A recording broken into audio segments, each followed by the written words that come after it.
यदि आप stock market सीखना चाहते हैं और सच में सीखना चाहते हैं तो आप बिल्कुल सही जगह पर आए हैं। यहाँ हम आपको सिखाते हैं stock market analysis beginner to advance level, और वो भी बिना किसी चार्ज के। तो हेलो एवरीवन, स्वागत है आपका हमारे यूट्यूब चैनल में जिसका नाम है लर्निंग मार्केट्स विद अंशुल। हमने लिया हुआ है 2025 का चैलेंज, जिसमें हमने इस यूट्यूब चैनल को क्रिएट किया है और 2025 के एंड तक हम इस यूट्यूब चैनल को कहां तक ले जा पाते हैं ये देखना भी बाकी है। स्टॉक मार्केट लर्निंग के सीरीज में हमने टेक्निकल एनालिसिस से शुरुआत की है, जिसके अभी हमने 3 पार्ट्स को शूट किया है।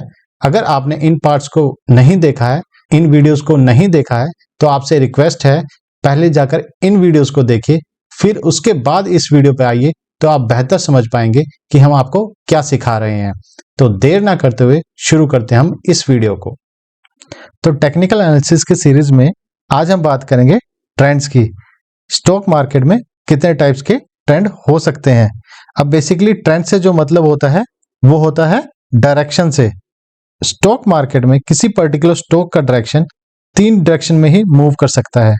या तो किसी स्टॉक का मूवमेंट इस डायरेक्शन में मूव कर सकता है, या किसी स्टॉक का मूवमेंट इस डायरेक्शन में मूव कर सकता है, या किसी स्टॉक का मूवमेंट इस डायरेक्शन में मूव कर सकता है। यदि किसी स्टॉक का मूवमेंट अपसाइड डायरेक्शन में मूव करता है तो उस स्टॉक के ट्रेंड को कहते हैं अप ट्रेंड। किसी स्टॉक के मूवमेंट का डायरेक्शन इस डायरेक्शन में मूव करता है, साइड के डायरेक्शन में मूव करता है, तो उसे कह देते हैं साइडवेज ट्रेंड।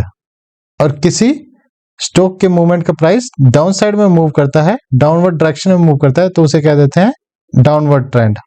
तो टेक्निकली 3 टाइप्स में हम ट्रेंड्स को डिवाइड कर सकते हैं, अप ट्रेंड, साइडवेज ट्रेंड और डाउन ट्रेंड। तो ये एक अप ट्रेंड का चार्ट है। इसमें क्या हुआ है, प्राइस अपसाइड हुआ, फिर रिट्रेसमेंट हुआ। रिट्रेसमेंट का मतलब प्राइस की एडजस्टमेंट हुई, फिर अपसाइड लगाया, फिर रिट्रेसमेंट हुआ और फिर अपसाइड लगाया। अब इस पर्टिकुलर ट्रेंड में जो ये पॉइंट्स बनते हैं इनको कहते हैं higher high higher low, higher high higher low. इसे हायर हाई क्यों बोलते हैं, ये जो हाई लगा वो पिछला जो हाई लगा हुआ होगा उससे हाई है, तो इसे कह देते हैं हायर हाई। और ये जो लो लगा है रिट्रेसमेंट के बाद, इस लो, ये लो इस लो से हाई है, तो इसे हायर लो कह देते हैं। ऐसे ही ये हाई इस हाई से हाई है, तो इसे हायर हाई, और ये जो लो है वो इस लो से हाई है, तो इसे हायर लो कह देते हैं। तो अप ट्रेंड में जो प्राइस का जो मूवमेंट होता है वो higher high higher low, higher high higher low and higher high higher low, इस टाइप से होता है। इसी के अपोजिट जो डाउन ट्रेंड में प्राइस का मूवमेंट के जो पॉइंट्स बनते हैं वो बनते हैं lower high lower low, lower high lower low. कि ये जो हाई लगा वो इस हाई से लो है, और ये जो लो लगा इस लो से लो है, तो lower high lower low, lower high lower low, lower high और लोअर लो। तो डाउन ट्रेंड में प्राइस का मूवमेंट होता है lower high lower low, lower high lower low, lower high lower लो, ठीक है। और इसी के जो तीसरा ट्रेंड होता है उसे कहते हैं हम साइडवेज ट्रेंड। साइडवेज ट्रेंड कौन सा होता है, साइडवेज ट्रेंड इस टाइप का होता है। इसमें शेयर एक पर्टिकुलर रेंज में ट्रेड करता है, इसका हाई होता है और लो होता है, और इसी हाई और लोस के बीच में शेयर का प्राइस ट्रेड करता है एक साइडवेज डायरेक्शन में, तो इसे बोल देते हैं साइडवेज ट्रेंड। तो अब हम चलते हैं ट्रेडिंग व्यू की वेबसाइट के ऊपर, जिसमें हम बेहतर समझते हैं इसी चीज को। अब ये एक आइशर मोटर का चार्ट है जो कि एक अप ट्रेंड के में है। तो इस अप ट्रेंड में जो हायर हाई हायर लो लगा है वो लगा है, ये जो हायर है वो इस हाई से ऊपर है, तो ये हो गया हायर हाई,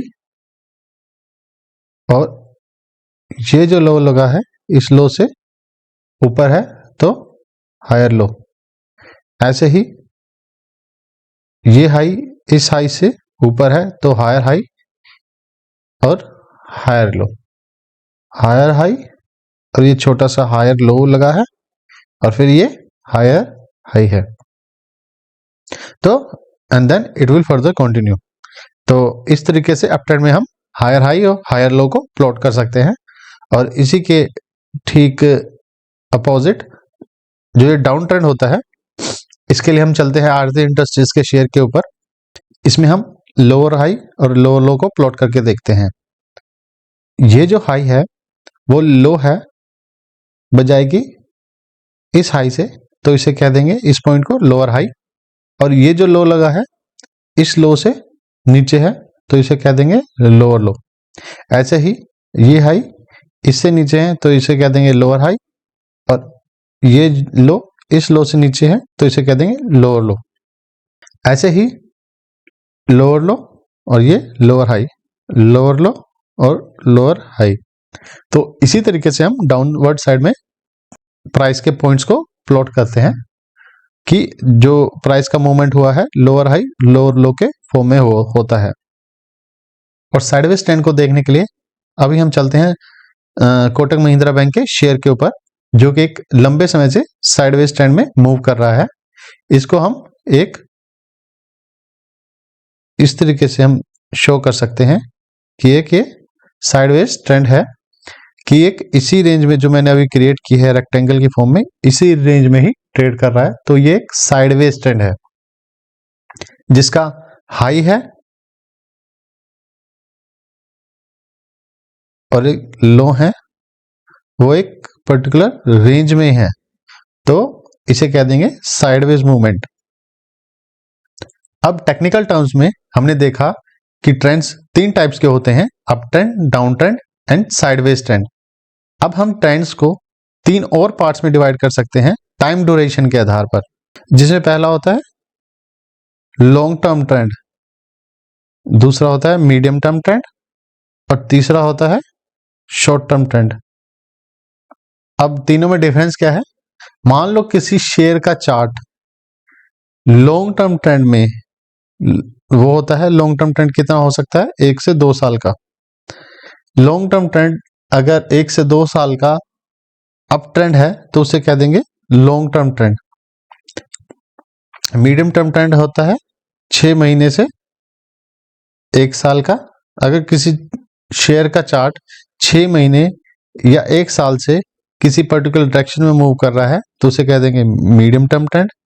और शॉर्ट टर्म ट्रेंड होता है 1 महीने से 3 महीने का। अब जो हमने शेयर डिस्कस की हैं, कोटक महिंद्रा का ही शेयर डिस्कस किया, जैसे हमारे स्क्रीन पे जो है 2021 से लेके जनवरी 2025 तक एक रेंज में ही ट्रेड कर रहा है, तो हम इसे कह देंगे ये चार्ट का जो ड्यूरेशन है लॉन्ग टर्म है, तो ये इसका कोटक महिंद्रा का हो गया एक लॉन्ग टर्म ट्रेंड। ऐसे ही आरती इंडस्ट्रीज का शेयर लंबे समय से डाउनवर्ड साइड में ट्रेड कर रहा है, इसे कह देंगे डाउनवर्ड ट्रेंड, जो कि लॉन्ग टर्म डाउनवर्ड ट्रेंड है। और ऐसे ही आयशर मोटर का जो ट्रेंड है वो long term trend up trend है, तो ये भी एक लॉन्ग टर्म ट्रेंड है टाइम ड्यूरेशन के आधार पे। अप ट्रेंड है, लॉन्ग टर्म है। अभी मैं आपको जो बात बताने जा रहा हूं वो आप अपनी नोटबुक में स्टार मार्क से भी नोट कर सकते हो।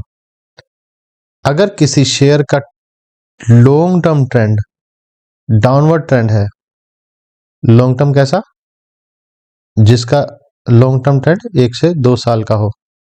अगर किसी शेयर का long term trend downward trend है तो हमें उस शेयर को परचेज नहीं करना है, उस शेयर से हमें दूरी बना के रखनी है, उस शेयर को हमने इग्नोर करना है। मान के चलते हैं आपका कोई दोस्त है, वो आपको कहता है कि XYZ कंपनी है, बहुत अच्छी कंपनी है, हमें इसे इसमें परचेज करना चाहिए। पर आपने जब देखा टेक्निकल में उसका जो चार्ट था वो डाउन ट्रेंड में था और लॉन्ग टर्म डाउन ट्रेंड में था, आपको कभी भी ऐसे शेयर में परचेज की पोजीशन नहीं बनानी है, आपको उससे उस शेयर से दूरी बना के रखनी है। इसके अपोजिट आपको खरीदना कौन सा शेयर है? आपको खरीदना है, आप खरीद सकते हैं इस टाइप के शेयर। यह है मारुति सुजुकी का चार्ट जो कि लॉन्ग टर्म अप ट्रेंड में है, 2020 से लेके अभी तक अप ट्रेंड में चल रहा है, तो हम इसको परचेज कर सकते हैं। इसमें हम और भी शेयर देख सकते हैं, जैसे कि निफ्टी में ही 2020 से सिप्ला का शेयर कॉन्टिन्यूसली अप ट्रेंड में है, हालांकि थोड़ा सा डाउनवर्ड में आया था शॉर्ट टर्म या मीडियम टर्म में, पर फिर दोबारा से वो लॉन्ग टर्म उसका अप ट्रेंड ही है, तो हम इसको शेयर को परचेज कर सकते हैं। ऐसे ही टाइटन का शेयर है, लॉन्ग टर्म ड्यूरेशन से बीच बीच में शॉर्ट टर्म के फॉल आया है, पर लॉन्ग टर्म इसका जो चार्ट है वो अप ट्रेंड है, तो हम इसे परचेज कर सकते हैं। हमें बस कौन से शेयर परचेज नहीं करने हैं, वो है जिसका लॉन्ग टर्म ट्रेंड डाउन हो, उस शेयर को हमें कभी परचेज नहीं करना है। एग्जाम्पल के लिए जो रिटेल निवेशकों का सबसे फेवरेट स्टॉक है जो कि है यस बैंक का। अब यस बैंक का शेयर का देखो, जब हमने देखा था सिप्ला का, मारुति सुजुकी का शेयर, वो जो उनके शेयर का मूवमेंट था ऐसे, और यस बैंक के शेयर का मूवमेंट है ऐसे। तो आप इस शेयर में पोजीशन बनाओगे? मैं आपसे पूछता हूं, आप इस शेयर को परचेज करना चाहोगे? नहीं करना चाहोगे, क्योंकि इसमें जो आपको प्रॉफिट बना के देने की जो पॉसिबिलिटी है वो महज 0 से 10% के बीच में ही है। इसके अपोजिट आप ऐसे शेयरों में भी इन्वेस्ट नहीं करोगे जो कि, जैसे कि मान लो ये है अभी तो स्पाइसजेट का ही शेयर है, ये भी डाउन ट्रेंड में है, इसको भी हम परचेज नहीं करेंगे। लंबे समय से 2018-17 से कॉन्टिन्यूसली डाउन ट्रेंड में है स्पाइसजेट का शेयर भी, इसको भी हम परचेज नहीं करेंगे। इसके अलावा भी लंबी लिस्ट है जेट एयरवेज, तो उसमें हम परचेज नहीं करना है। हमें ऐसे शेयरों में भी परचेज नहीं करना है जो कि लंबे समय से साइडवेज मोमेंटम में है, जैसे कि कोटक महिंद्रा बैंक का शेयर, ये भी हमें अभी परचेज नहीं करना है जब तक इसका अपसाइड या डाउनसाइड मूवमेंट। डाउनसाइड में तो हमने परचेज करना ही नहीं है बिल्कुल भी। अपसाइड जब तक इसका मूवमेंट अपट्रेंड में नहीं आ जाए तब तक हमने इसे परचेज नहीं करना है, क्योंकि ये भी लंबे समय तक साइडवेज में चल रहा है और जो प्रॉफिट की पॉसिबिलिटी है वो 0 से 10% ही है। हमें सिर्फ जो शेयर परचेज करने हैं वो करने हैं जो कॉन्टिन्यूसली अप ट्रेंड में है, जैसे कि टाइटन का शेयर, सिप्ला का शेयर, सन फार्मा का शेयर, और भी जो अन्य कंपनी है। ये तो मैं निफ्टी की कंपनियों की बात कर रहा हूँ। कोई भी शेयर जो लॉन्ग टर्म ट्रेंड, जिसका अप ट्रेंड है, हमें वही शेयर परचेज करने हैं। और किन शेयर से जो दूरी बना के रखनी है वो है इस टाइप के शेयर जो कि लंबे समय से डाउनवर्ड ट्रेंड में ही है। तो ये था एक सिंपल सा नॉलेज जिससे शेयर मार्केट की में हर एक इन्वेस्टर, हर एक ट्रेडर फॉलो करता है, सिवाय की एक रिटेल निवेशक के।